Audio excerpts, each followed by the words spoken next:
Hey, what is going on? You already know. It is Wednesday night. It is 9:30. It is prime time. What better way to start up 215 Boys Live? My name is Paul Spencer. That's Showstopper Dave, Cowboy Dave, sitting right here with you guys. Dave, man, listen, it's Wednesday night. Training camp is started. NFL game tomorrow night. What do we have on slate tonight, Dave? Injuries, contracts.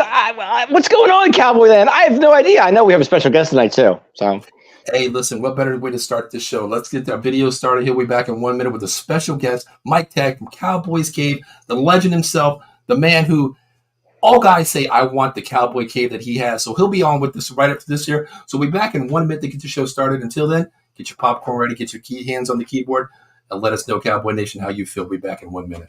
See ya.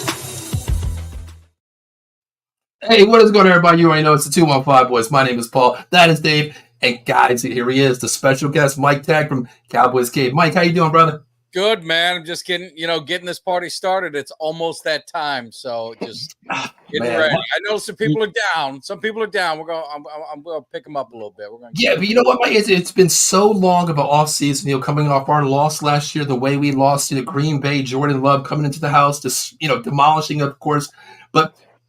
It's crazy. We have padded football tomorrow night, even though it's not our team. Isn't that crazy already?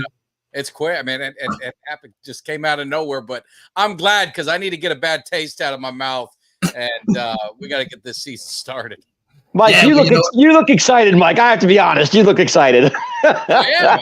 I love football. I know that there's a lot of angst, and what I think about it. What I tell people is.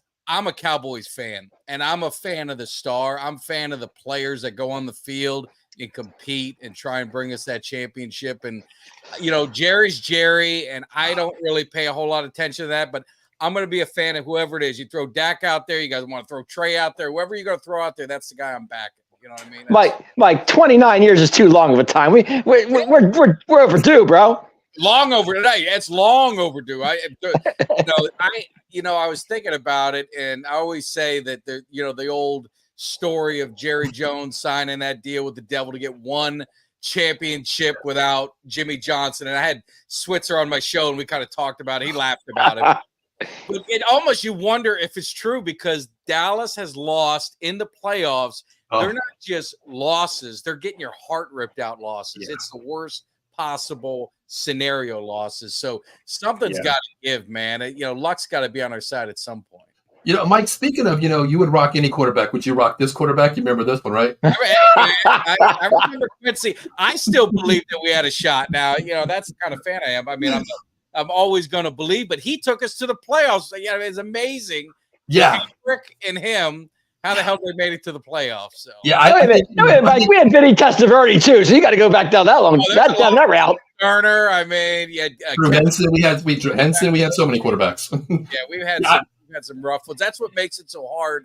That if you live those years in between Aikman and Romo, it's like people want to throw Dak out of the building, and I just saw him get 15th or 16th best player in the NFL, and this and that by his peers.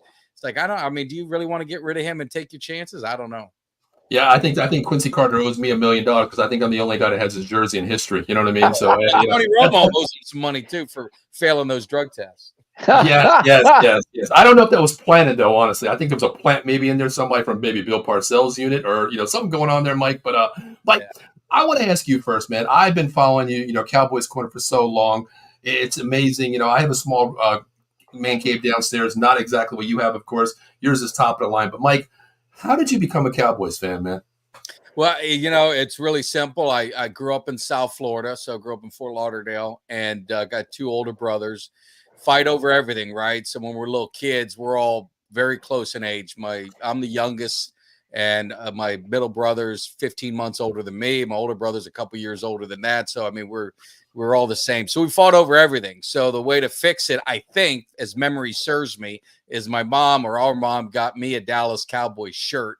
And my brother got a Tony Nathan. I got a Tony Dorsett. And the rest is history. And, I just was loving the Cowboys. They were on TV a lot back, obviously. And just loved Dorsett because of 33 and just became a fan and bigger fan as the years went on. And then they sucked when I was a fan.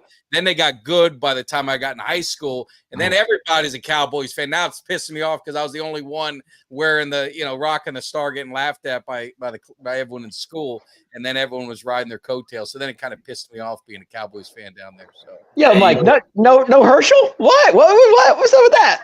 I was before Herschel. So Herschel was after, and I loved Herschel. And it was funny because I had Kevin Gogan on my show, and I asked him about Herschel because I thought Herschel was really, really good. Like, I thought he was unbelievable, could have been great. And I always asked him about that trade and about how Herschel was.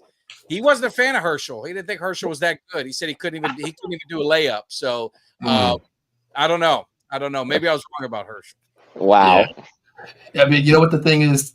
I tell you, we've been Cowboy fans for so long. We haven't jumped ship. We'll never jump ship no matter what, just like you said, Mike. I'm 53 now, and my dad was in the Marine Corps. We lived in Camp Lejeune, North Carolina. At 7 years old, we took a trip to Disneyland. That was my dream, to go meet Mickey and Minnie. My dad took that little detour to Oxnard, California. Disneyland, that can wait. Not me. I want to go to Disneyland. I met Roger Staubach. I didn't know who the guy was. I didn't care. I got an 8x10, like a Polaroid black and white, those old, phones like that. Yeah. And he was like, what is your name? My name is Paul. What do you want? I was like, I want to go to Disneyland. That's all I want to do. But ever since then, I became a Cowboys fan. Haven't looked back through. And, it's been damn near 29 years, Mike. 29 years in the Super Bowl. But, I know. Let's get into some of the comments real quick. I enjoyed 3 of them, though. I mean, I at least we got to see 3, right, Mike? That's a good thing, right? I remember them. I mean, I remember them vivid. I wasn't a little kid. I wish I was. Yeah, I was in college. I was in college on 93. I was in college. I was at Nova. Those back-to-back years. And the greatest thing is, being a Cowboys fan, rocking that star, Mike, living in Philadelphia, best times 3 years of my life right there. Should have been 4, though. Like, I was a senior in high school in 93. I was a senior, too, so we got to be about the same age. So, there you go. Yeah. Read some of the comments here. Stephanie Mack checking in. First power. There you go. Vince P, what's up, guys? Carl Smith checking in. 215. Now, the 215 things, I was not raised in Philadelphia. Dave lives in Philadelphia. I've lived in Philadelphia for 30 years. And you know what? What better way to say those boys 215? So it is the 215 boys, But yeah, luck is for the mediocre. Carl Smith says, damn, 19.5 is a very, please don't remind us, Carl. We know that. 95. We know. He's a friend. I don't know if he watches your show and it gives you guys a hard time. He's always on our show, and I like Carl. He's an Eagles fan. And like I'll tell him, 3 is, I'll just go from my lifetime. 3 is better than 1. I won't even say 5. Always. Exactly. I love all the fans checking in. We're very opinionated. But first and foremost, I'm a Cowboys fan, but I'm an NFL fan, first of all. I respect teams all throughout the NFL. Carl, thank you for joining us. Really appreciate that. Also, Savage of the Abilities in the Zone. What's up, guys? Friends of Mike, shout y'all, like and subscribe. I will do the same there, too. Got to keep it in the family here, Cowboys Nation. Carl says 29 years, no Super Bowl. Yes, we get that. We know that. And they waited for a few years, so exactly. Yes, we got the time, my friend. Stacy is the host of one of our shows, Big Blue Power Hour here. A Giants fan, of course. Jerry Jones, the devil. I do agree some of that point. I really do. Yeah. Let's see.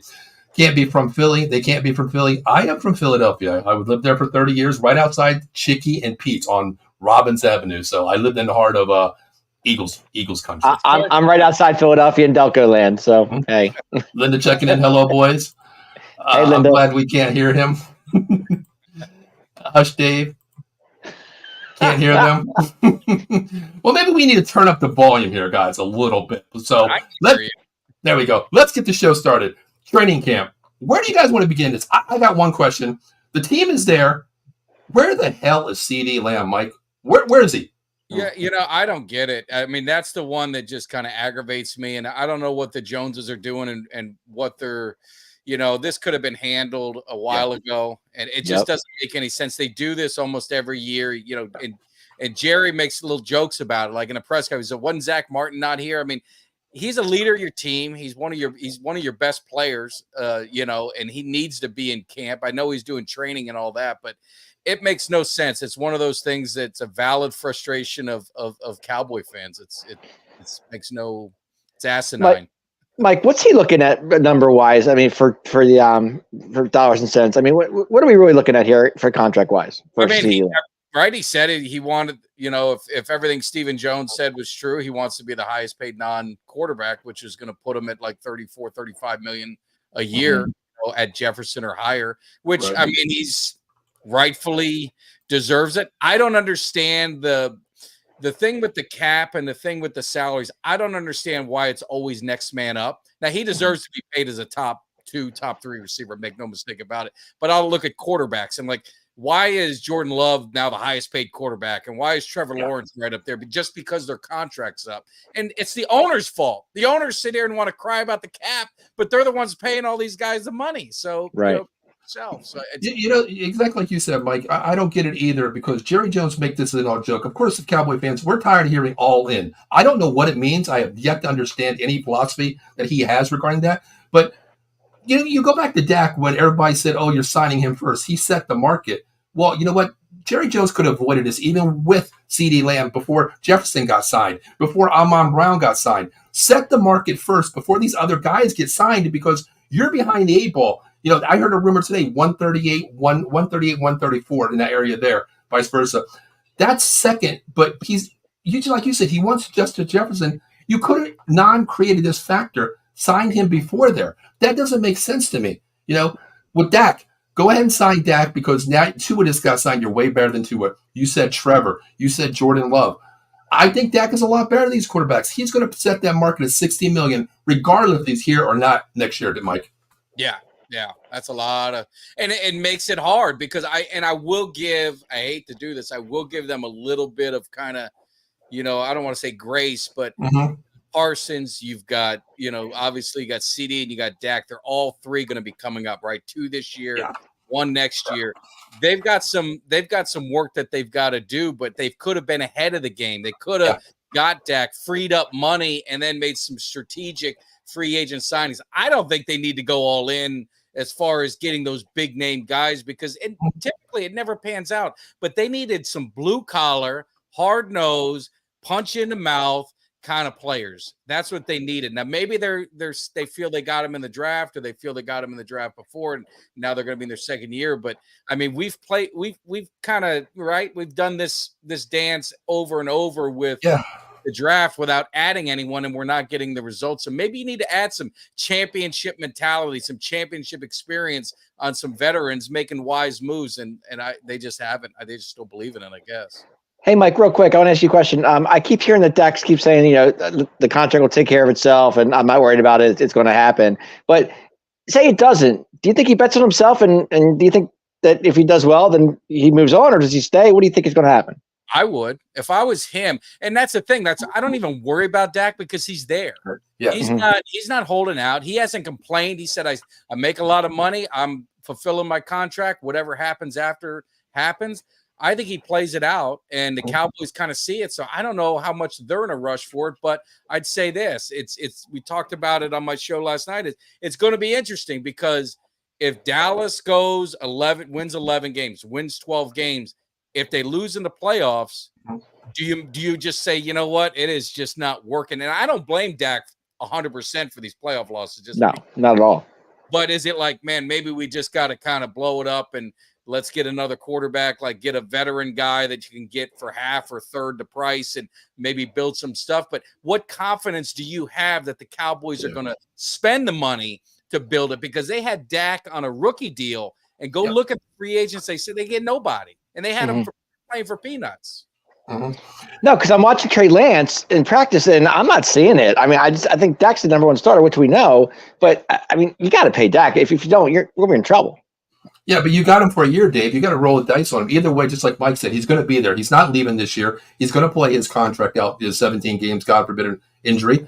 So, you know what? Let him bank on himself. But he holds the whole keys to the Ferrari, the whole dealership. If he balls out this year, you know what, Jerry? I did what I did. Here we are in the playoffs. I won the game. We're in the AFC Championship. We got a Super Bowl. Whatever it pans out to be, that price tag goes up game by game. Playoffs starting right there for Dak Prescott. And you know what? If he gets to the playoffs and, you know, he shits the bed again, just like last year, of course, whatever happens, then you got to roll that dice and say, is there a better name out there? What can we do? Trey Lance is $22 million next year on the book for the Cowboys. Not worth that right away for a guy that's only, thrown 5 passes in the NFL? Not for me. You know, I'd rather take our other quarterback, Cooper Rush, at $3 million a year. At least he can win some games, honestly, if you want to reload and do it that way. But I agree. Adam says the Cowboys wait too long to sign their guys. There's a thing called setting the market and getting behind the market. We are behind the market now. Well, Mike, real quick, Jerry always says deadlines make deals. Do you agree with that? I don't know what to believe out of Jerry's mouth. I'm a fan of being ahead. Now they've done it. Yeah. They've done it with Diggs. They did it. You know, they kind of did it with Gallup and got burned. They did it with Jalen and got burned. So, I mean, sometimes you do that and it will backfire. But I think when you look at a CeeDee Lamb and he's young, he's in his prime, he's gotten better every year. I mean, I would have been way ahead of that game long ago. And same thing with Parsons. And like you said, this cap is all BS, right? It's a credit card. They kind of move the money around. They could push stuff out and the cap goes up and whatever. I'm in a now mode. Like, what did the Rams say? F the picks. You know what I mean? We want to win, right? The Cowboys, it's been so long. You want to win. And that's why the fans are so frustrated, is because the taste in that Green Bay game, and this is the last time I'm ever going to talk about it. I'll tell the story. I sold my tickets. Because I already booked my flight, because everything's so close. You got to make a decision. So I booked my flight for the next game. I had my tickets. I sold the first one and said, all right, that'll pay for the others. Thank God. I mean, the good Lord was watching over me, because had I been in that stadium to watch that debacle, I don't know if I'd be a Cowboys. I mean, it was just it was the worst. I'll say it and I'll believe it. The worst loss in franchise history. Worst loss. With everything that, when you pile everything up on it, it was the worst loss in franchise history. Mike, real quick, I keep hearing attendance is low at training camp. Is that true? I mean, it was low on Monday, but I tweeted something about it. I mean, I don't really care. For me personally, I don't care about practice. Like, I never been to a training camp. I'm not flying cross country to go watch them practice. I'd rather spend my money to go watch the game. So obviously it's in California. You're pulling on the roots there, and there's a lot of Cowboy fans, right? They're all over the place. So maybe that's true. Maybe it's not. I mean, does it really matter? I'd almost want no one to be there, so I have to hear no garbage all the rumors and stuff. I want a nice, quiet training camp. So there you go. But I agree. I have a right to be upset. I mean, I would be, I'm pissed off. But like I said, come the season starts, I'm all in, man. I'm all in. I know Jerry's not all in, but I'm all in on the guys that are lining up on that field and trying to deliver a championship. I'm going to support them 100%. Yeah, I like how you said that, Mike. We're playing for now. I'm a person now. You know, I don't care what. 29 years to me is a long damn time. You know, and I deserve better, because I have. It's like you see, I have the Quincy Carter jersey. I was an idiot and went out and bought that. Dave knows I have about 150 jerseys from the Cowboys. When they retire, they go in a box. You know, and that's the way I am. I put so much money into this. Going to Cowboys games, buying their merchandise. Well, Jerry, he's collecting the money, and I'm collecting tears in a jar. That's what I have. Year in and year out. But he's in his mind, because even like the things that he says, he just says the wrong things. Like he was talking. He's 82 years old, Mike. What do you expect him to say? No, I know. I hate to say, he's almost sounding like our president. And I don't mean it in a negative way. I'm just saying I just don't know what's going on. It's just there's something. You know as much as we do that Stephen Jones is running this team, not Jerry. Come on, Mike. Yeah, and that's what scares me. And I used to want I used to think like back in the day, I was like, give me Steven, because he seemed like he was level-headed, and I don't know, man. He's pretty tight. He's pretty tight with that money, man. He's holding Jerry back. I don't know. And I still go back to that Johnny Manziel. Wasn't the card pulled with Johnny Manziel, Jerry Jones, Stephen Jones? There was a big rumor there too. So that made my eyes think like, okay, at least the dude has a little bit of brains in the situation here, and we know he's a cap guy too. Let him take over the books. Let him be the GM. Jerry, you can have all your PR, publicity, what you want to do, but let your son run the team now, please. I think we'd be a lot better. Mike, real quick, what's Will McClay's deal on this team? What's his show? What's he do? See, I think he's the GM. I think Jerry's just not going to give him the title, right? He's the guy that's really kind of doing the draft, and you've seen a lot of the good drafts that they've had. I think Jerry, he says it over and over. He's the owner of the team. The GM makes the decisions. So, and the GM has to go to the owner. So why bypass it? I'm going to handle both. And he's done it forever. Except, see, people don't remember, like when Jimmy Johnson came, Jerry, he might have had that GM title, but Jimmy Johnson did everything. He did. There was no puppet there. There was no puppet there. Jerry was busy trying to make his money back, so he wasn't really focused on that. Where Jimmy was working and working and working, and then when the team started winning, that's when Jerry came in and said, "Hey, man, I want a little love in this party," and that's where some of the divide started happening, the egos, and Jimmy's just as guilty. I mean, he's talking about in his book. He's just as guilty in some of that as well, but. You wish they would have just put the egos aside, but egos tear up a lot of things in this world, man. So. I agree. The other thing I want to ask you, I want to have this comment right here. Let's talk about if Dak doesn't make the promised land next year. To me, it's NFC Championship, but you cannot get blown out of that game. You got to make it competitive to make me see what I'm seeing on the field, pass the eye test for me. If we do get rid of him, Mike, I want to ask you this. Dave and I talked about this a lot. Cooper Rush, yes, he did go 6-1 last year. But your offense becomes more of a vanilla offense. I mean, he does look down the field better. I think he reads progressions better. He finds who's open, gets him the ball, doesn't care about, the attempts going to a certain player. What do you do next year, Mike? It's $22 million. Cooper Rush, I believe, is like $3 to $4 million. Or do you go out? I hate saying these names. We won't get them. Shedeur Sanders, Carson Beck. What do you do? Do you just rebuild it with a young QB? What do you do, Mike? I mean, I like the Cooper Rush thing. I know some people want to say that, and Cooper Rush. Look at the games. Yes, and defense played out of their mind, right. And I think you get that when you have the backup, and that's your backup. The defense is like, oh shit, Dak's not in there. I got to really, because I was at the Bengals game. I was at a couple of those games that he was at, and he got worse as teams started figuring it out. Then by the Philly game, I mean, he played like garbage. Let's call a spade a spade. He was throwing picks. And so he has no ceiling. He's a nice guy. He's like a Fitzpatrick, right? Fitzpatrick's going to give you a couple games. Once people start figuring him out, then then he's back to reality. So for me, if Trey Lance, I want to see how he plays in preseason, because he's going to play a lot. If he plays well, that would be my backup plan if they were to move away from Dak. But I draft a quarterback. But as long as you have Dak Prescott, you're going to be drafting in the 20s. You're not going to get him. Exactly. Yes, that's true. Trey Lance is young. I mean, he's still only like 23 years old, 25 or 24. I mean, he's pretty damn young from, if my memory's right. He's younger than some of these guys who got drafted. But, they say he hasn't looked that great so far. Like I said. That's what I keep hearing, Mike. I keep hearing he's throwing picks. His progression's not that great, but he can run. I mean, I'll give him that much. Yeah. See how he does in the game. That's what we want to see. Preseason, what is it, next weekend? Is that when we get to see? Yeah, I think so.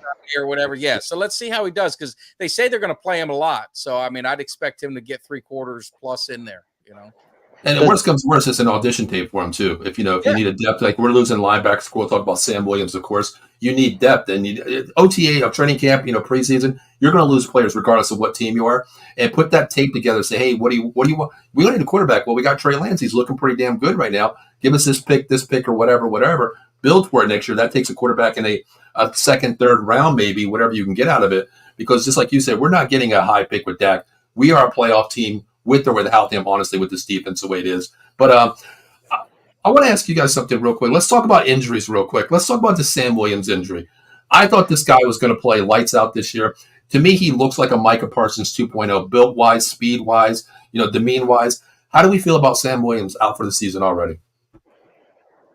It's disappointing because he's one of those guys that you were going to hope was going to step up, but it's hope, right? I mean, I don't, let's just, again, be fair, is last year he was everyone's breakout guy. He was mine that he was going to get double-digit sack. He was going to have 10 sacks. He was going to be dominant, and he did nothing but cause penalties. And he had a victory party out before the playoff game, before the even game started. They had a victory party at a strip joint. So I mean, you're missing four. To me, you have 4.5 sacks you got to replace. So I know what Carl Davis, I think, was the name that was thrown out there. Yeah, from Cincinnati. Yeah, it might be. They're going to have to find someone. The name I'm hearing a ton in camp is Nealon. I was just going to bring him up. Exactly, I heard that this morning. Yeah. So. Yeah, I mean, you went out and got him. High praise to him coming from a low school there. But I've seen glimpses of this guy. He's got a motor. He can play too. But how often do we see that rookie taken so early step up and be a staple point on the defense right away when someone goes down? I mean, I know he's going to be behind Parsons on that edge there. How do we feel moving him back into the back end of this at the linebacker, maybe too? Moving Parsons? Moving Parsons back and putting Nealon there. I would love to see them move Parsons around, but again, you're going to need Nealon. You need people to step up, right? So it's Nealon. Mm-hmm. You're going to need some of these other guys, Fiocco, whoever's going to be there on the edge. You're going to need some guys to step up. But I would love to see, Parsons moving around. And the thing is, with Zimmer, you're going to get, Quinn, and I'm not talking bad on Quinn. He did a great job with the Cowboys defense, but he was a buddy.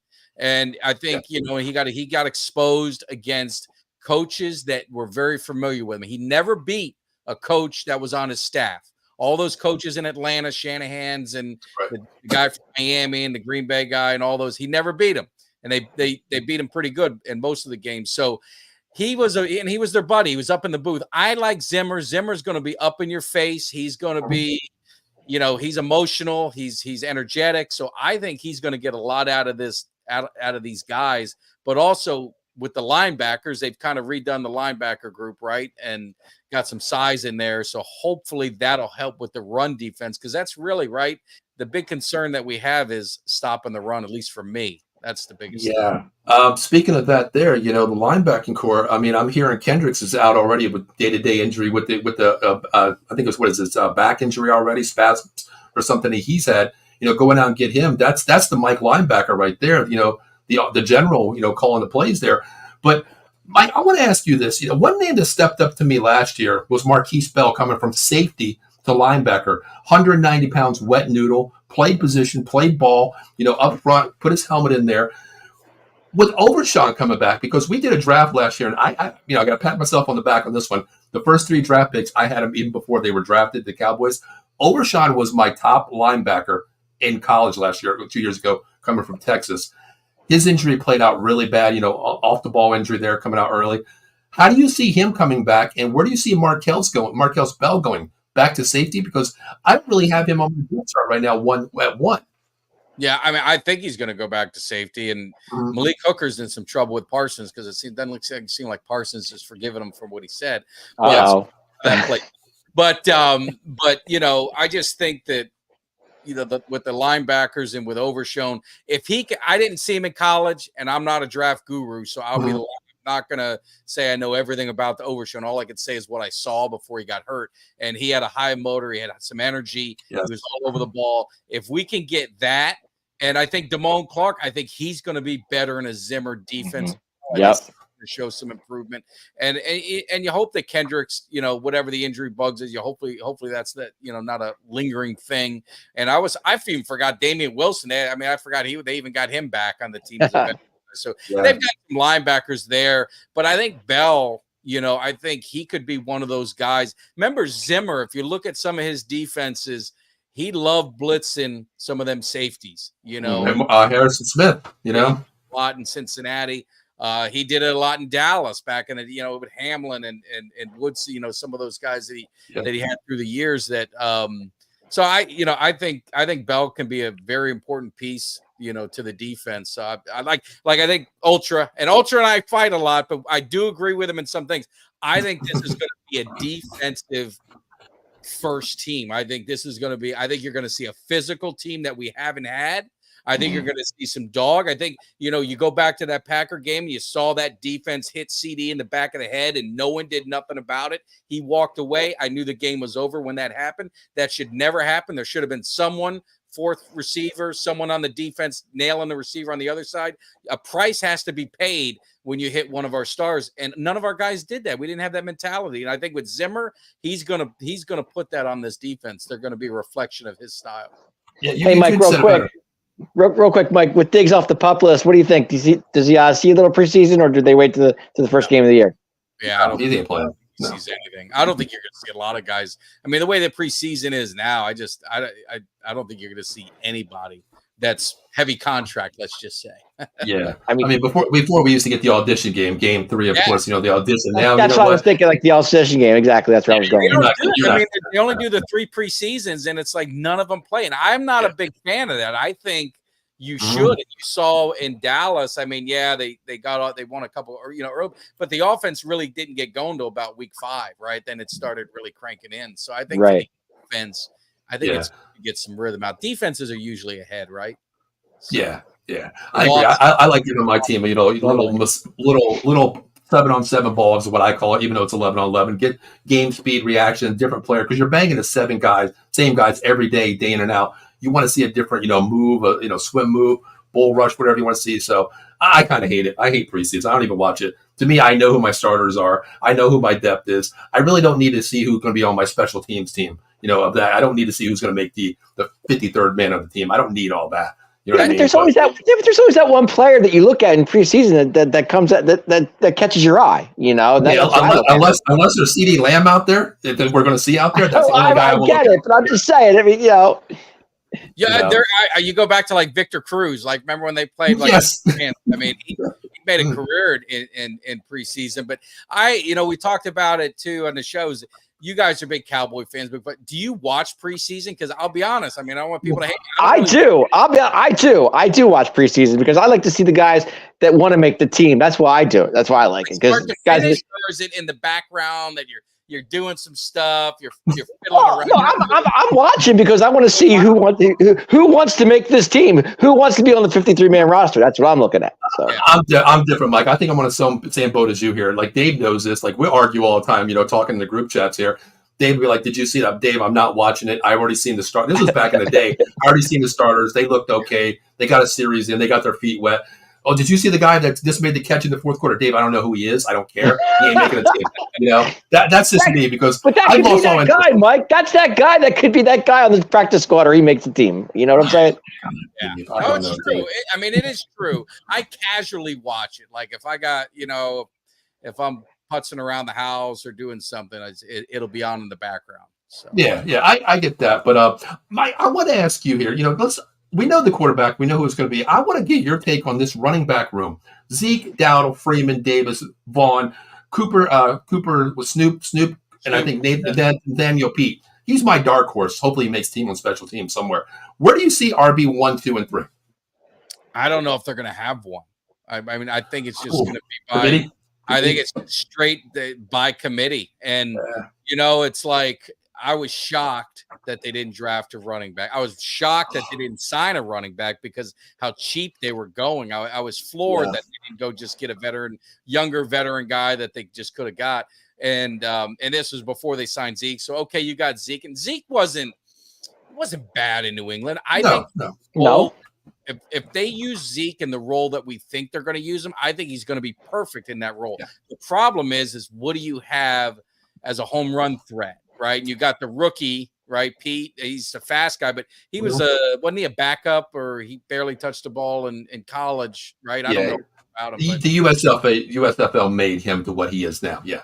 Okay, so you've got that, and then you've got Freeman. I totally forgot about him, but they said he's having a good camp. So maybe it's just going to be like a 3-headed monster, and you throw Rico as look good, and maybe that's just kind of how they do it. At the end of the day, whoever's back there, as long as they're getting positive yards and there's at least a threat, and when you're winning in the fourth quarter, you're going to run the ball. They know you're going to run the ball, and they can't stop it. I don't give a shit. Whoever you want, as long as we can do that, I'll be happy. I agree. Are we going to see a lot of Hunter this year? You know, a lot of people. He's a fan favorite, right? He's a fan favorite. I mean, if you go with a block and full, but who has I mean, not many people use a block and fullback. So would they give him yards and short yardage? But you got Zeke. I'd rather Zeke have the ball than him. So I'm not sure. And then even like Deuce Vaughn, I heard rumors, you know, they say, well, he may not make the team or this or that, but I still think he's that guy that could be kind of an X factor for the team if he's used right, like a Darren Sproles, you know, back in the day, or a Meggett, you know, way back in the day. You've Eric Metcalf back in the, I mean, you can find these guys that you get them out, you got to get them out in space. You can't like run them up the middle. It just makes sense. So are we looking at a Zeke, Royce, and Rico? Is that what we're looking at here?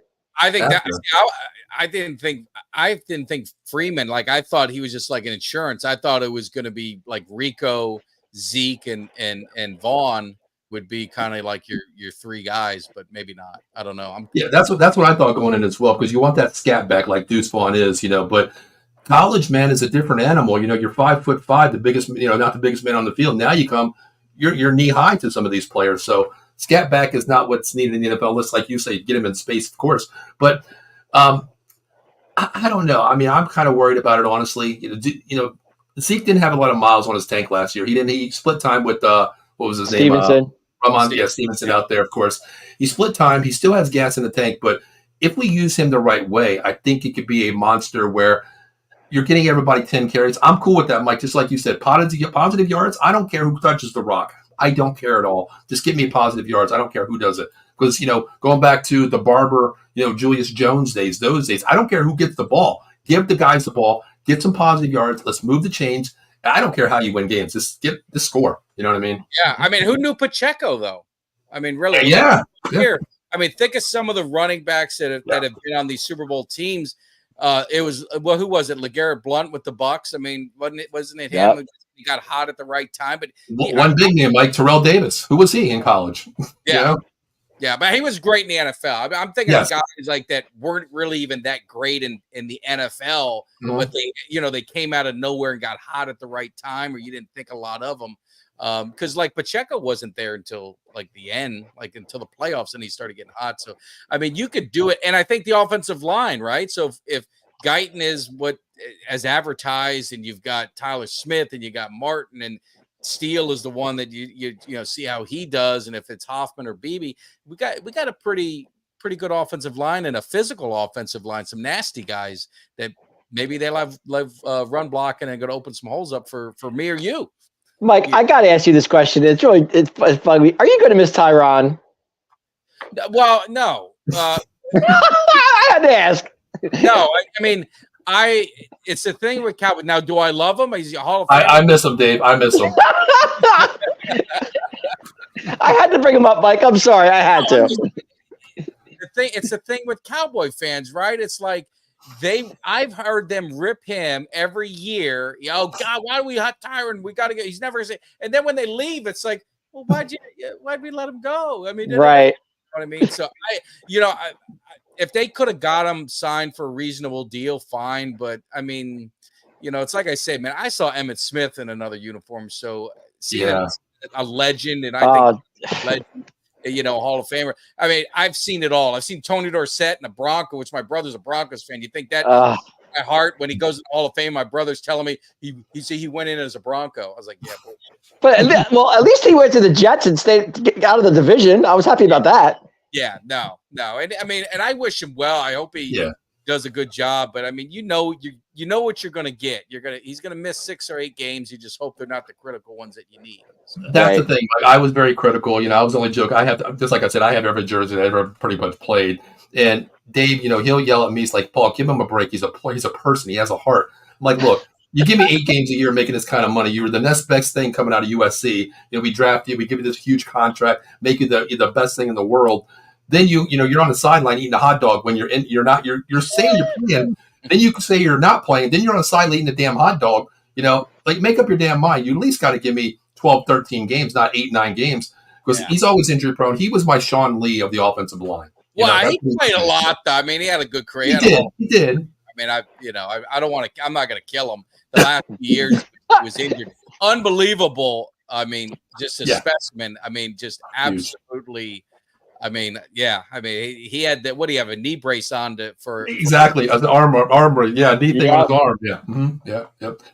Let's talk about the defense real quick. How do you see this? Of course, we got Lawrence, Mozzie Smith. How do you think Mozzie Smith's going to go to the sophomore year this year, Mike? How do you see this? I don't know.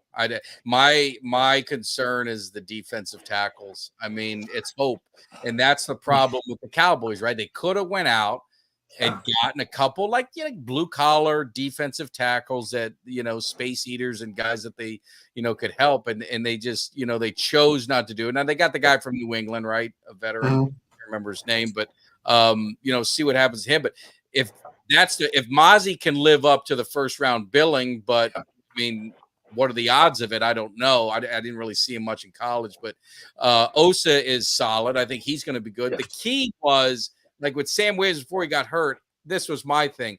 If they can get pass rush from two other guys not named Tank Lawrence, you could move Tank inside on certain plays. He's great against the run. He's got some nasty to him. And that would just kind of mask maybe some thinness in the defensive tackle spot. But I don't know how that's going to play out now with Sam Williams, being injured, depending on who they get. But that's the killer. That's going to be the Achilles heel, is stopping the run if those D tackles don't live up to. They don't have to be great. They just have to. I like how you said that, Mike, because I was actually thinking about that this week. I'm like, you know what? Losing Jonathan Hankins last year, a big D nose tackle, old school, that size, a space eater. What about if we move, Lawrence inside to play that outside D tackle there and getting a Nealon coming in there and playing it off edge? Because yes, Lawrence has that ability, but the one thing that I don't see from him anymore is when he goes up against a more physical specimen, that speed is not there anymore, Mike. I think he's a bull rusher up front, space eater, but if you get that speed on the outside to give you that other two, bookends like Parsons in on the opposite edge, that could create. You can take away the name wise, but putting space eaters in the middle for the Cowboys. Yeah, no, I agree. I mean, Tank has caused havoc, on the line. I mean, how many big hits behind the line of scrimmage against the run that did he get? I remember some game kind of not game changing, but kind of got early in the game to get everyone hyped up. I think it was against the Eagles, might have been one of them, of course, because we always beat them. But one of those, it was like, but that's what I think he can bring. But again, with the defense, I just think with Zimmer, I think he's going to bring just to me, the Cowboys have talent, right? I mean, I hate to agree with Jerry, but 14 Pro Bowlers, all pros. I mean, that's more than half of your starters have been Pro Bowlers or all pros. This team is talented. It's all in the head. It's all in the head with them. And someone had said it on the show, or I saw on another show. It's like they put too much pressure on themselves. And it may be the media, maybe the fans. I mean, Tyron even said something, kind of throwing a jab at Cowboys fans, saying it's kind of refreshing in the Jets, because it seems like their whole fan base really supports them. Where if you live in social media, it's very polarizing, and some do it for clicks. Some really feel that way. Some love the Cowboys. Some love them for clicks. I mean, it's kind of just all across the board. You don't know who's being real. And so there is a lot of pressure with the star. And then like you said, 29 years, 30. I mean, the countdown is there. The media talks about it all the time. So there is a lot of pressure, but they gotta get that us against them mentality and close everything. The walls are now closed. We built a moat around our locker room, and we're just going to beat the hell out of everybody. And it's just, that's the way it's going to go every year. But they don't have that mindset. And maybe Zimmer's one of the guys that could do it. I don't know. Hey, Mike, I'm not much on schedules. I'm really not. But have you looked at the schedule, and what are you seeing, and how many wins you looking at this year? We did a kind of like the too early schedule, and I had them winning 11 games. Okay. So you're a little bit ahead of me. I had them at 10-7. I had them at 12. Well, that's good, because I bet a Cowboys fan that the over Vegas is 9.5, and so I don't know how we got into it. We got into an argument during the channel. I said, well, let's bet on it, because I'm going to bet it on Vegas. So he accepted my bet. We had a middleman hold the money. cuts is holding the money. So I'm glad you guys said that. I was hoping you weren't going to say one of you guys didn't say 9 because then I'm starting to get a little worried. But no, because I was gonna ask you the same question. You have an 11 wins. Is that win division or no? No, I don't know. I think it's going to be tight. I think Philly. I don't think Philly's problem is going to be their quarterback and Kellen Moore. Okay. I mean, that's the wild card, right? I think their defense is going to be good. I don't know if they're going to be all world. I think they're going to be solid. I mean, this team, let's just, they lost how many games in a row did they lose the end of the season? I think it was 6 or 7, something like that. It was 5 straight. 5? Okay. 5 in a row. They got their ass whooped by the Buccaneers in the playoffs. It's not, I think there's some internal things going on within the organization. So I don't know if it's a gimme. I think it's going to be a dogfight between the two of them. And it's not who you play. It's when you play them, right? If the Ravens and we're playing Cleveland, right? Cleveland's not going to have Chubb. Watson is coming off his injuries and stuff. So maybe we get Cleveland at the right time. But Philly plays them later. Now they got Chubb. Maybe Watson is getting in his groove if he does. I think he's kind of washed up. But let's say he finds that that rhythm again. That's trouble for Philly. So it really comes down to when you play these guys and who they have. Mike, I like how you said that it comes down to about Philadelphia. On paper, they are elite, of course, both sides of the ball. But I like how you said that because that name, Jalen Hurts. I used to call him Wonder Boy. I call him now the dollar store bread boy. Kellen Moore. It all comes down to verbiage. We know Kellen Moore is that high profile. On paper, the language is so serious. Where when Dak left, the numbers went up basically. And Mike McCarthy's very here we go offense, very easy to read, quarterback friendly. There's not a marriage in Philadelphia between Kellen Moore and Jalen Hurts. The verbiage, it's not going to be incoherence. I don't see it happening. I really don't. And you guys know this. It's like I've told these Eagle fans: get ready for run for 5 yards, 10 yards, 15 yards, cruising down the field. Yep. A double reverse to lose 20 yards and knock you out of field goal range, and you're going to start throwing stuff. Now, they're going to throw stuff at their TV. I didn't do it. I know Philly fans will be throwing stuff and breaking TVs up in Philly. Get ready for that because that's the life you live, and curl routes and everything. I mean, get ready for that life because that's what Kellen Moore does. You saw it in LA. I mean, you saw the same thing in LA. So he's not going to change. And Hurts, I don't know. You guys know better being in Philly. The thing the knock I hear a lot on him is they had to scale down like that one year they went to Sweden. They had to scale down the playbook because he had trouble reading defenses. He had trouble doing stuff. So they had to keep things that way. And then that second year they tried to loosen things up and they struggled. Like he didn't really run it. They weren't using him to his strengths. So it's going to be interesting to see what happens with them. I mean, I don't think they're a shoe-in to win the division by any stretch. And I don't think we are either, but it'll come down to us, I think. Yeah, it's going to come down to who you're playing at the right time. And just like you said, we're going to be, we're not playing Chubb. Watson, we don't know what he is coming in week 1. We're getting the team at the right time, knowing what we're going into. But I want to ask you real quick, on the defense side of the ball, Mike, we talked about the defensive line. We talked about the linebackers having Overshawn come back, Kendricks, of course, and it's like you said, Damone Clark. Safeties, of course, Bland and Diggs. God forbid, Diggs doesn't have any setbacks, of course. My concern is this safety unit. Malik Hooker, Donovan Wilson. I was so happy Wilson came back, on that friendly deal back to the Cowboys. I always called him my back half general, but I don't know what that back half is going to be. That's where I like seeing maybe a Marquez Bell back there, a hitter, a ball hawk. He's not afraid to put his helmet down. I think Hooker's most likely going to be the odd man out. I think it's going to be Marquise Bell. What do you think? Yeah, I mean, if Parsons probably wants that, like I said, he didn't mince words. I mean, he could have backpedaled. So I think you could. I like Marquise Bell and Wanye Thomas is a guy.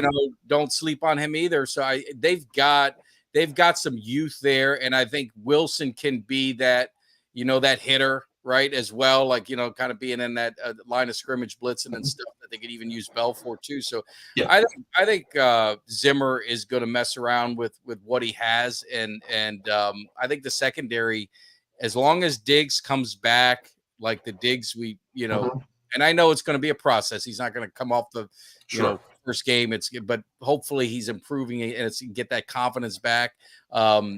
We should have a damn good secondary because you're right, that rookie Carson. I mean, he seems to be lighting it up, and they're very high on him. He got in a fight in training camp. I saw that. Mike, don't forget about my man Jordan Lewis. Let's go now. Come on.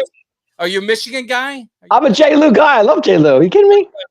I didn't know if you're because he's from Michigan or you just like J. Lou. No, I'm a J. Lou fan. I like him. I've always he's one of those guys that is always around the ball.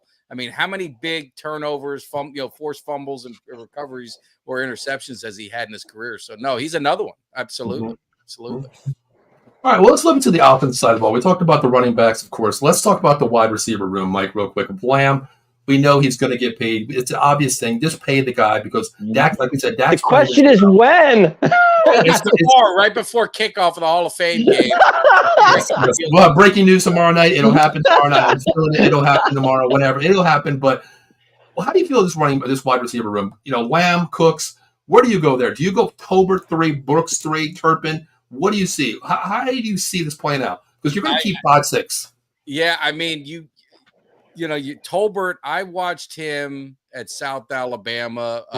My son was a quarterback there, and even before we drafted him, he called me and said, "Hey, Tolbert's going to go to Dallas." They were there a lot, this and that. And the games I watched, 50-50 balls he was getting. I mean, he just had a knack for that, and he could have went to Alabama. He could have transferred to Alabama. Alabama wanted him, but he stayed loyal to South Alabama because he was from that area and he committed to them. So it kind of shows his character. He hasn't gotten the most of his opportunities in Dallas. So like last year, I think about it, I'm like, man, in the games that he got opportunity, he made plays, right? The first year wasn't anything, but last year he got some opportunities, but you had Gallup there. So, I mean, he needs to take it. And maybe early on, everything you're kind of hearing in training camp, he's there. But what I want is a receiver to take that position, right? I don't want you just to get it and it's yours. I want these guys to fight. I think competition makes everybody better. So one thing Jimmy Johnson was always big on competition. I mean, he got Steve Walsh when they had Troy Aikman. That's what I pray that Trey Lance does good because I think that's going to push Dak to be even better, right? So I think I like that. Wide receivers is, Flournoy, we had his trainer on our show and he talked a lot about his character and a lot about his, mentality and his opportunity that he's going to get. So I'd love to see one of these guys just go in and take it and even challenge for the number 2 spot. I mean, there's can't hurt. Mike, I love how you said that because Dave, that's the name that Mike just said. Ryan Fournier. I love this kid. I think he's a project in the waiting. This kid, I keep saying, just take the opportunity, take it, seize it. Him and Tolbert. Tolbert is probably going to be that third guy to me because I call him a gazelle. I call him a high flyer. He's a high point guy to go get the ball. I love. That's what we said about Gallup too. We said the same thing before he got injured. I mean, he was a gazelle. I mean, he jumped. Yeah, but you made the mistake of overpaying Gallup coming off the injury, knowing what he was, and you didn't replace him. You did replace him with Tolbert, something like that, but you didn't give the opportunity to the next man up. You gave Gallup the money, and that bit you right there. You gave him away for a 5th round pick. We paid $20 million or $13 million to trade him away off the dead cap. They release him. He got paid either way. Thank you, Cowboys. Thank you. You got paid by the Cowboys. Either way, you got paid by us. Yeah. But the wide receiver room, tight end, I think we're pretty set. I think we have 3 great tight ends. How are you sold on Shoemaker? I'm not a Michigan guy. I'm a Notre Dame guy. I can't stand him. I don't know. I mean, this is the guy I'm all in on right now. Yes. I bought this year. I think he's going to be just a superstar. I think he's that guy that could. He is a superstar. I just bring some dog. He's got to stay away from my Canes. He's messing with the Kavanagh twins. Yes, thank you. Stay away from Haley. Stay away from Haley and the other one. Stay away from the TikTok.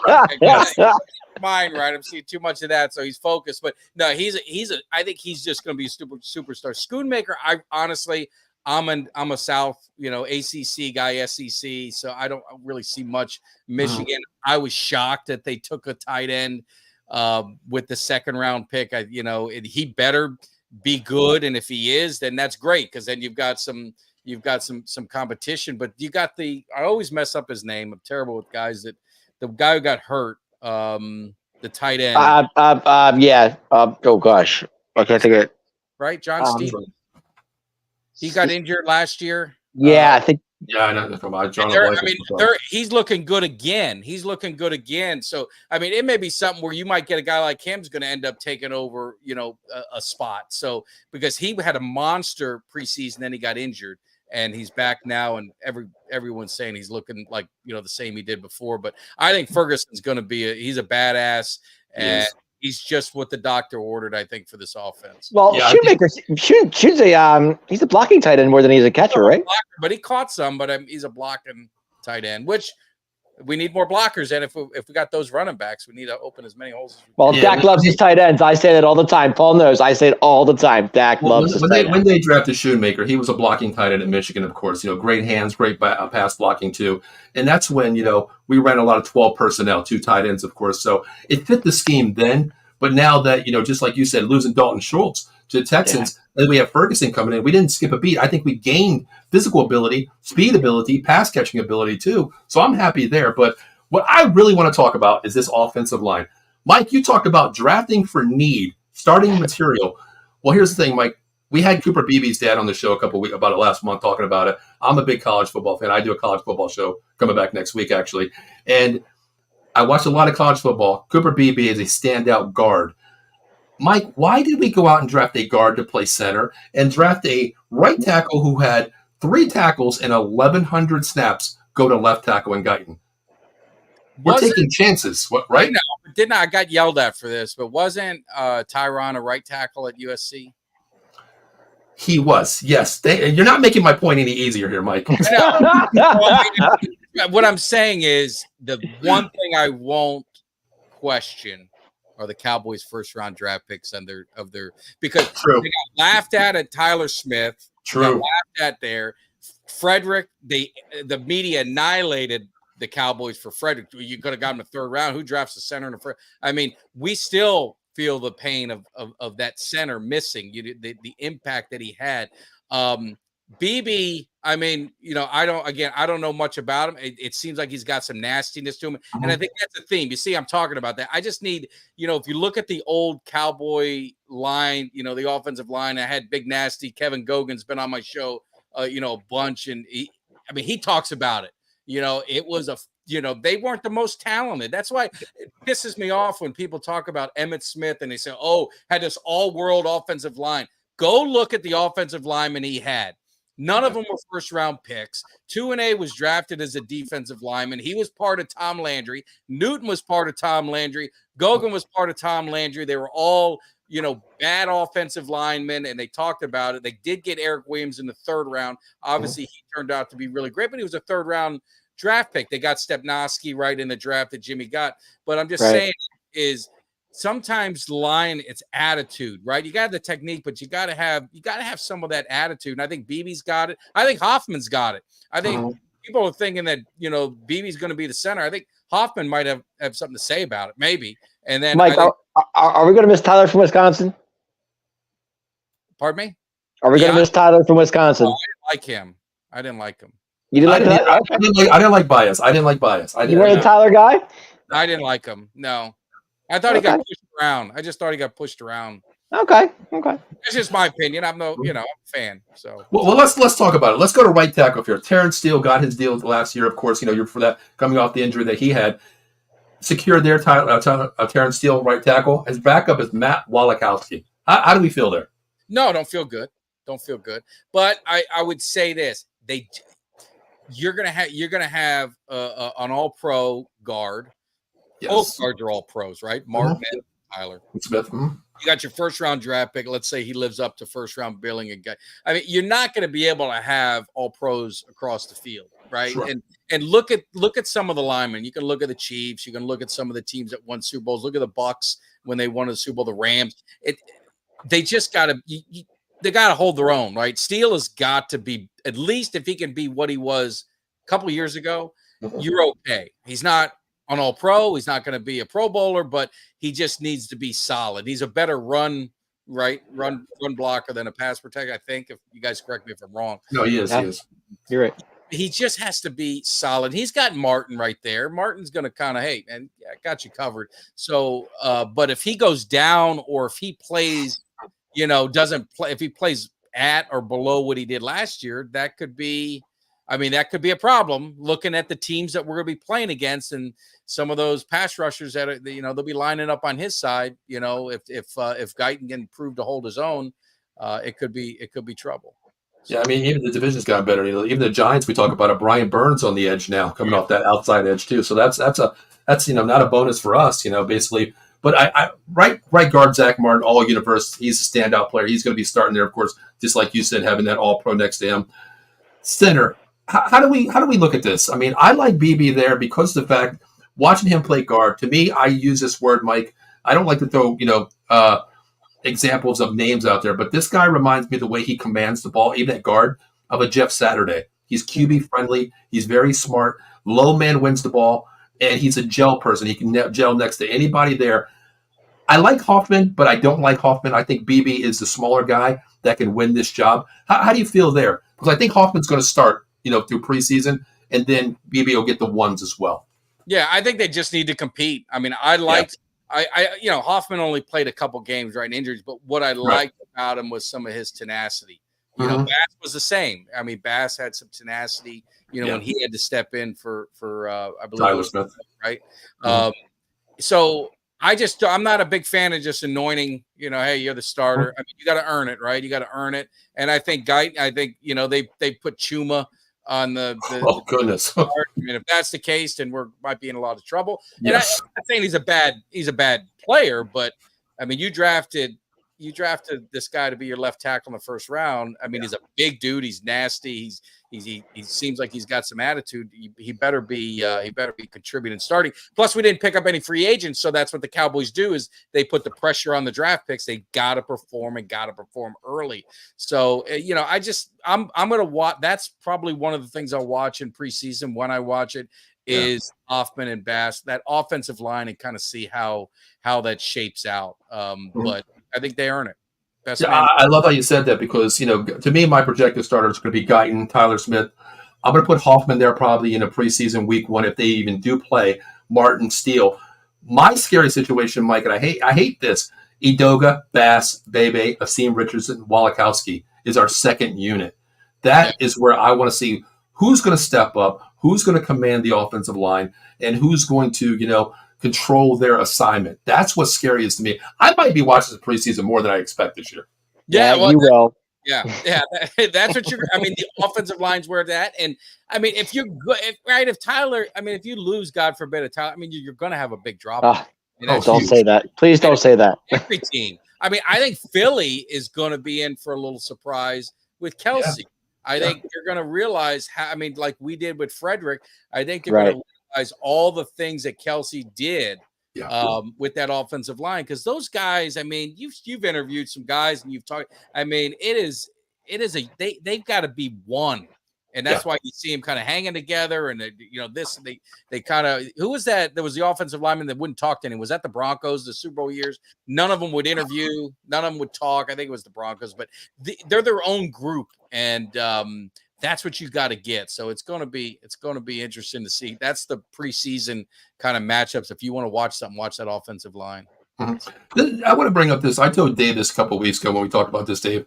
If Hoffman surprises me and steps up to be the center, just like we are great. We had a collaboration with them as well. Hoffman and BB, 2 centers plus 1 guard. When Zach's ready to go, what about moving BB back to his natural spot? Yeah, you said that. Hands out. Yeah. That could be something looking down the future, but we don't know. We don't know yet. We'll see, but I don't know. I don't know, man. I'm excited for Beeb. I want to see. I can't wait, Cooper. I'm excited for Cooper. I really am. I want to see what this kid's really about. No, everything. His parents seem great. He seems great. The mom was helping him, right? Yes. Here we go. Those are the stories you want. You want people like that to be successful and have that, but. Like I said, competition is going to make them all better. So whether it be Hoffman, whether it be BB, they're going to compete. And I think I love it. I think that is what's going to make the offensive line better. You look at, you go back to the Super Bowl year. Until I started talking and like looking back at it, you forgot that Giesick had to go in for Stepnoski, got hurt. Yeah. And Giesick was the one that, they had to move him into center. And like Jimmy's like, hey, you played center before. He's like, once in a while. And so you need that depth and you need those guys, but they were all one. It was that great wall, and it was the 6 of them, and they can intertwine and they can move around. And, so, yeah, that's. Hey, Mike, real quick, little fact there. back in 1994. Wasn't Mike Zimmer the defensive coordinator and we won the Super Bowl that year? He was, yeah, it was at 95. 95, yeah. Secondary coach. Campo was the coordinator. And okay, but coach. But maybe, hey, you got a ring, right? So right, that's what I'm saying. I mean, I'll take anything, man. I have I do hype videos, so I have this whole thought, and I've got a couple surprises that I'm gonna outlay. I'm not gonna spoil it, but right. This whole off season, the theme that I've had on my show is we're gonna bring champions in, because we got to change the mentality. So I mean, love it. Tony Hill, and you bring Gogan in there. You bring all these Super Bowl champions. From the Cap. Moose Johnston was in. I mean, there's just so many guys that we had on the show. And just try and change that mentality, because it's like people need to hear you. You got to believe it, because, like you said, my son is 20. He's never seen success on the Cowboys. Right? There's that group of fans that just don't know what it's like. I mean, we're a little older, so you kind of bring it in to say, you know what? There was a time. I know people like to crap on it. There was a time that Dallas was, pretty damn dominant in the 70s and 80s. So, we brought a lot of these old guys, a lot of these players in from those eras. James Washington was another one. Just brought these guys in, man, and just bring that championship mentality. But they all say the same thing. It's mentality. That's what it is. And well, not everybody's Ned Jones, Mike. Come on now, I mean, not everybody's Ned Too Tall Jones, No, I mean, come on. But it's like, and I agree. But the one thing, if you listen to Troy Aikman, and I sent this to Goga, and he talked about it. He goes, "Yeah, you had Emmett, you had Aikman, but it was the Gogans, it was the James Washingtons, it was the Ken Norton Juniors. They were the guys that were the glue to that team. They were the guys that the season's tough. They were the jokesters. They were the ones that kind of level it down, and they were family." And I think a lot of times when people talk about the Cowboys, they look at the Cowboys, they're like, that's 53 brands. Everyone's got their, they're doing their podcast, and people criticize them for a podcast. And I have to remind them, in the 90s, about 11 Cowboys had shows. We didn't have podcasts back then. There were TV shows. And Kenny Gant had a TV show. Shark. He was a special teams guy. Everyone had a show. Jimmy Johnson had a show, Aikman had a show, Irvin had a show, Emmett, all these guys. So it's not, but they were family. They were a tight-knit group together. And now it just, I don't know if they're that way. And it could be just the way the players are today. I don't know. But I just don't know if they have that. And maybe that's what they need. Get that. Yeah, I agree, Mike. I coach up here. I had to stop coaching this because I had 2 herniated discs over the weekend. So I'm not coaching this year. But my thing is attitude, family can win championships no matter what talent you have on the field. Because we finished second in the state of Pennsylvania back-to-back 2 years, and I took over JV this year. But yeah, attitude and family, that's you can overcome anything, honestly. But Mike, I want to end this on a note here. I want to ask you, there is a positive with the Dallas Cowboys this year, and I see one thing: the new kickoff rules. Okay, the kickers cannot move. The kicker can kick the ball. The offense cannot move until the ball is caught. To me, we have 2 of the most shifty guys in the NFL: Cavante Turpin, Deuce Vaughn. Mm-hmm. I can't wait to see how this pans out. How do you see this? No, I mean, I'm still learning it because I guess they did it in USFL. I didn't watch any. Yes, yeah. Well, Cavante Turpin ran the league in USFL by 4 kickoff returns with these rules. So let me ask you, where's the kicker kick the ball? Did they move it back to where they have where it's there's not as many touchbacks, or can they? I believe that is. They moved them back and they moved everybody back. So the touchback is going to be not initiated anymore. They are going to have that happen if you have a person like a Bueller. Remember, we had Bueller back in the day, kick it 80 yards down the field. Someone like that can do it. I don't know the rule where they place the ball on the kickoff, if it goes to the 30, the 35 or something. But I know they want to keep the ball between the 10 to the 30-yard line for the opposition to get the ball running back. But I mean, to me, speed kills, man. We have some 50 guys here. Yeah, this could be Devin Hester all over, because you're getting a 10-yard start before the opposite player moves. And we have speed. I love it. Holes are going to be open. There's no more wedge blocking. Of course, they took that out years ago. The wedge is not there. The arm to arm is not there. You're going to have holes as long as the special team creates one-on-one ability. This could be something special for Dallas. Yeah, I think it's going to be great, and it's glad to see that Roger Goodell's concerned about player safety because I thought that's what yes. get out of the league, right? So, but I'm just kidding. I hate all the changes they make. I wish it was back to. I'm like an old man. I wish it was back at the way it used to be. But I think it's gonna if that's what they're going to do, and that could be something where you see a Deuce Vaughn like he's a bubble guy. They say, you know what? Maybe we need to keep him as one of our running backs because we can utilize him on special teams to where we can use Freeman or one of the other running backs that we got down the list. But that'd be pretty cool. I liked Michael's comment there earlier. He said Turp is going to be big, going to make some big plays. I love it. Absolutely love it. No, I think it'd be awesome. It'd be awesome. Yeah. I hope he does. I mean, I'm like you, Mike. I'm old school, I mean, I'm all smash mouth football back in the day. Everything's evolved, of course, but I just hate the rule changes. It's different from what we grew up on. What is a catch? What is pass interference? What is holding? All these different things, of course. But I do, give Roger Goodell a lot of credit because it's player safety as well. So I get that as well. You know what I mean? Right. He's protecting the players. This is their livelihood. This is how they feed their families. I get that. No, I get it. It's just the tackling part is just I think they need to make some of that like reviewable, like because how many times does a quarterback sell themselves? They barely get touched, and then they end up getting a flag. It changes the game.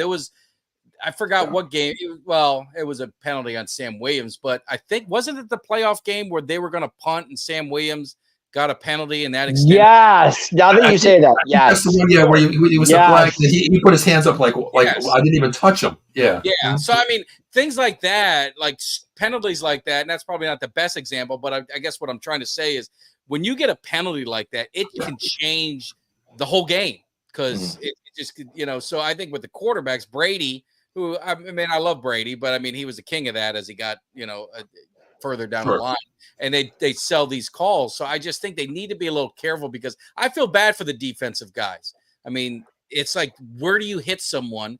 They're up in the air, you're up in the air, and then you kind of hit it. You can't move your body and kind of tort yourself in midair to go lower. I think they need to put a little bit of common sense within it. It's a physical game. That's just the way it's football. Otherwise, make it flag and be done with it. But that's the part I feel bad for the defensive guys because, I mean, it's got to be frustrating.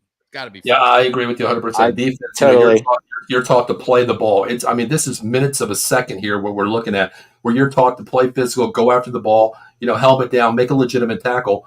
But how can you go up against a receiver? Mike, if you're out there playing receiver and I'm DB on you there, you go up and get the ball and you catch the ball and you make one move. Am I supposed to just adjust and say, well, Mike's going to go left. I'm going to go left too with a nice hit here. It's all bang bang plays, and you can't adjust your flow of how you're falling, how you're moving, how you're tackling. It's just something that I don't know. I don't know how you fix it. Reviewable. I don't know, Mike. Honestly, I really don't. I know it's all judgment, and if it looks bad, even though it's legit, they're going to call the flag. They're going to always err on calling the flag, and that's the disappointing part. But I mean, the players got to adjust, right? I mean, that's just the way it is. But I feel for the defense. I have a soft spot for those guys. Oh, there we go. We got some little assumption here. The kicker will set up on the his own 35-yard line, and after the kicking it, he won't be able to cross midfield until the ball is played. That is where our team has such a speed advantage. Deuce Vaughn in open field. I'm going back to when he played at K-State here. If he can do things like that and get in the open field, good luck catching a 5'5" guy with blazing speed. Turpin, the same thing. I don't know how many times last year I stood up and said, Turpentine, shoestrings away. Yeah. It's going to happen this year. Yeah. I definitely do. Michael, thanks for clearing it up. I appreciate that. Yeah. Thanks, Mike. Change it. It's definitely going to change it. And there's more. The other players on the kicking team will be lining up at the receiving 40. Okay, so they're on our side of the field already at the 40-yard line. Say if it's down to the 10-yard line, you're still getting a 30-yard advantage of speed. That's running a Deuce Vaughn 4.3, 10, 40-yard time. Good luck catching that full speed, Yeah. Yeah. Well, Mike, listen, I appreciate you hopping on, brother. Is there anything that you want to talk about out there? What is Cowboy Cave all about? One more time for the viewers out there, man. Yeah, no, I appreciate it. You can go to cowboyscave.com and get all the information, but we do a podcast, and got Kelly K9 and myself. We do live shows usually on Thursday, and Greg is I don't know if you guys know Greg, but he does these unbelievable videos. He's big on TikTok more than anything else, but he's a great Cowboys fan. And it's just it's a show by the fans for the fans. I mean, I don't proclaim to be an expert. I'm a fan. I learn from the viewers just as much as hopefully they maybe learn some stuff from us. I interview a lot of bring in a lot of former Cowboys. I love talking Cowboys history. I love bringing in some of the guys and kind of reminiscing about the days. I bring in some rivals. Philly has been the only cowards. Not one Philadelphia Eagle player has the nerve to come in the cave. I've had a Washington. No Philly. When I say Cowboys, they hang up on me. But I love it. We've had Hall of Famers, Bob Lilly. I mean, some of the greats and Tony Hill. And just a lot of legends of the Cowboys. Coach Switzer, who at least got us a Super Bowl. I know it's Jimmy's team, but he got a Super Bowl. And He did. We do that, and then if I can give a shameless plug, I just partnered with a company that's co-founded by Tom Brady. It's Autographs, and it's autograph.io. But if you look up the app Autograph, you can find it. And what they do is they take social media platforms, podcasts, news, and it's in one app. And so if you're a fan of the Cowboys, you get everything Cowboys. So you'll find all the news, everything. You don't need to watch Sports Center and see 2 minutes of the Cowboys. You can get everything you want there. And it's any team, college, professional, NFL, NBA. And all I would say is in the reference, just put Mike Tag, show me some love because it helps me out.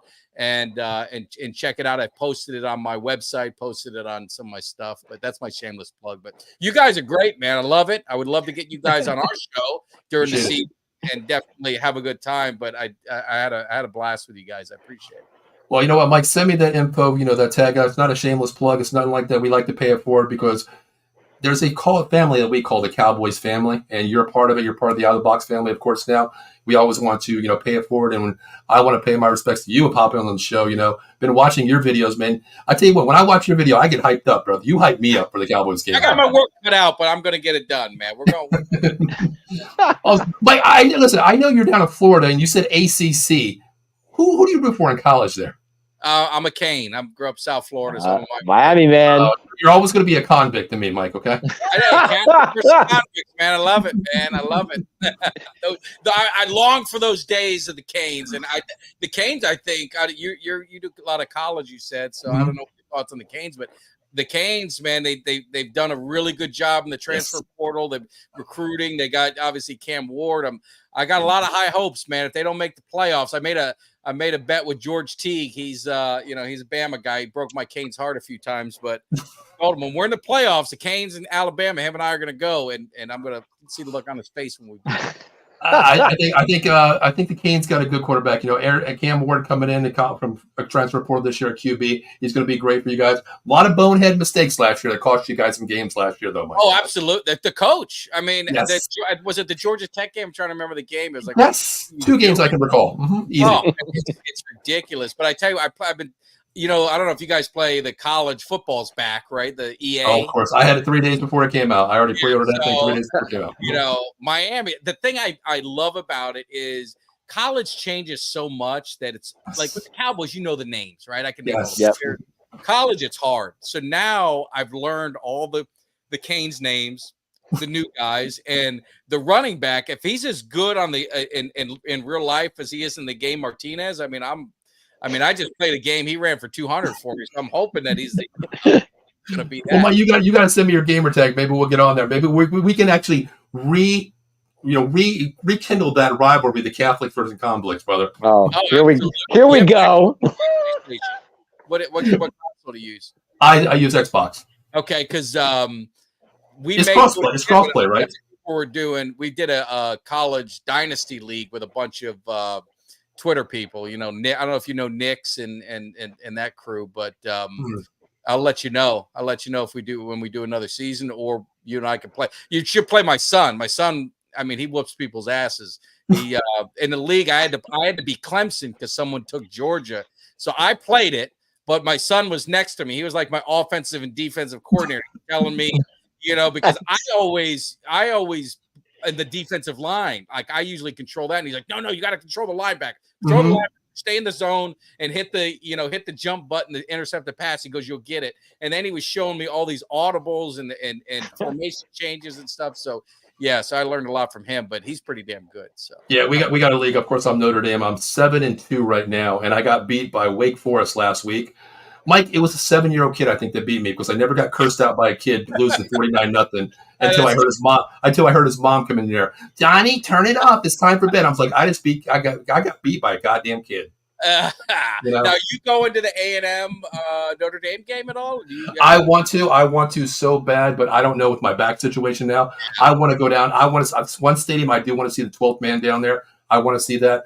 I was privileged enough to go to 2 years ago to Blacksburg, Virginia, and see Enter Sandman. Incredible. Yeah. I want to do that. I do want to go down to a couple games this year. This year, Bill Furman and I, we do the college show. We're going to the Penn State game. The whiteout game with Penn State this year. That's cool. Definitely, yeah. I'm only like 45 minutes from that stadium. So yeah, that's cool. I went to Miami, played down in A&M, went to that game. That was a stadium, unbelievable. The crowd, people, great. I mean, the whole thing was phenomenal. And I could have went to the Notre Dame A&M. It's up in Notre Dame this year, but my buddy's an A&M alum, so he's like, man, come on and go. I was like, yeah, Miami's playing Florida. I said I can't miss that game, so I passed on it. But I definitely would love to go to a Notre Dame game. Well, listen, I tell you what, if Miami and Notre Dame ever rekindle this rivalry, brother, wherever it's at, my home is your home. Come on up. We'll go to that game. Of course. I think they're playing in a few years. They're going to do another one. Yeah, I think they'll do a home and away, of course. That's going to rekindle that too. So, yeah. But, Mike, listen, man, I appreciate you hopping on, man. Anytime you want to come on, let us know. Well, if I can reach out to you, we'll have you on again. Don't be a stranger. Maybe we'll get together in a couple weeks before the season starts, and we'll go over week by week and see how we, after preseason, after OTAs, camp's done, maybe we'll see how we are for 10-7, 9s, 11s, where we're at then. Yeah, no, definitely, Dave. I appreciate it, Paul. Appreciate it, and had a blast, man. It's always a good time and love talking Cowboys football. I'll send you that link too. You guys check it out. It's pretty cool. It's pretty cool. Definitely. Before we get out of here, Mike, you want to hop out now, or it's totally up to you, man? Say what? Are you leaving now, or you want to hop on for like a couple more minutes before we do our credit? I'm fine whenever you guys want. Oh, I thought you were ending. I'm sorry. Oh, no. Before we do, we got a little sponsor out there, guys. Listen, if you're in the Philadelphia area, that trashy Philadelphia area. If you're an Eagles fan, you've been lied to all these years. You're a Phillies fans, you've been lied to. You're a Flyers fans, you've been lied to. Sixers fan, we got you covered. Reach out to my boss, my personal friend, Jason Fine, 1-800-HURT-123. Motor vehicle accident, slip and fall, workers' comp, personal injury claims, 3 convenient locations throughout Pennsylvania and New Jersey. First in New Jersey, Cherry Hill, 3 Greensboro Lane. Of course, the city of Trashadelphia, the green and white, that trashy city that smells like trash. If you fall, you slip, you got brain damage, whatever, from breathing that Eagles jungle juice, whatever you want to call it. Reach out to him, 1-800-HURT-123. We got you covered there, 1628 JFK. Of course, my neck of the woods, Pittsburgh, PA, 500 Grant Street. Make sure you tell them that Out of the Box Sports Entertainment told you to call.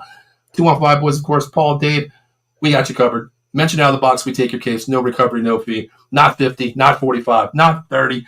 I'm sorry, 40, 35, 33 and a third percent. That's the Out of Box special rate, no recovery, no fee. Where are you going to get that? An attorney, 33 and a third percent. Reach out to Jason Fine, 1-800-HURT-123.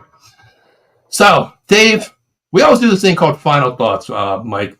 You say anything you want. Usually it's Cowboy related, going forward. I'll let you go first, Ben, since you're the guest. What are your final thoughts on this upcoming season, brother? I don't want to use the Aaron Rodgers, but I would just say relax. Yeah, relax. Just relax. Don't get so worked up. CD's going to be signed. We're going to be all right. We'll be all right. I like that. Dave, what's your final thoughts, man?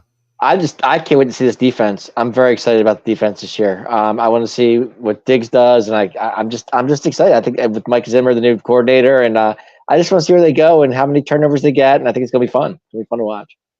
My final thoughts is I think Mike took my thunder there. I was going to use that. I wasn't going to say the word. I was going to say 5 letters, RELAX there. It's preseason. Don't get so hyped of what you're going to see. Players not playing, players not suited up. You're going to see it. Relax. I'm going to say the word relax. It's preseason. It's just making the roster here. Dave's probably the only one watching preseason. So just relax. It's okay. Wait till week 1 starts where we're at Cleveland. That's when we can really start talking about grades and what should have been, had it been, whatever, what it should have, could have, would have. So relax. Yes. Hey, Mike, any football's good with me. So even if it's preseason or not, I'm still going to watch it. So. Did you watch USFL? No. Sometimes I do. Yeah. You know what it is? The crowd. Like, you got to have the crowd. Like, Right. I could watch the St. Louis games because the crowd was you had energy. The other ones, it was just like, God, it just seems so boring.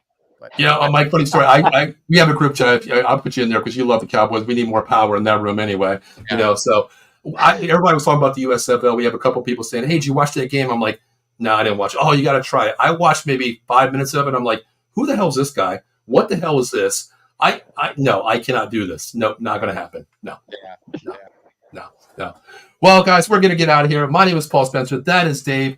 And, of course, we have the legend Mike Tag from Cowboys Cave there. Mike, thank you for joining us, man. We really appreciate you, man. You're part of the family. Anytime, anywhere, let us know. We'll have you on, brother. Yeah, Mike, thank you so much. Thank you so much.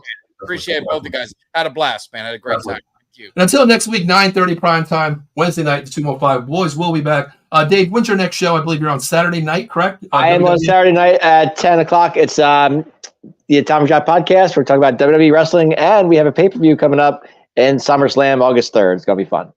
Okay, my next show will be tomorrow night. The NFL Weekly Pick'em Show will be back tomorrow night, starting with the preseason game tomorrow night. We'll get you ready there, where we pick every game for the entire season. We're going to be talking about some teams tomorrow night, especially the Texans and the Chicago Bears. Once again, just like we said, nobody's playing. Caleb Williams, the entire offense has already been ruled out for the Chicago Bears, too, for tomorrow night. So Dave will be watching that game. We won't be.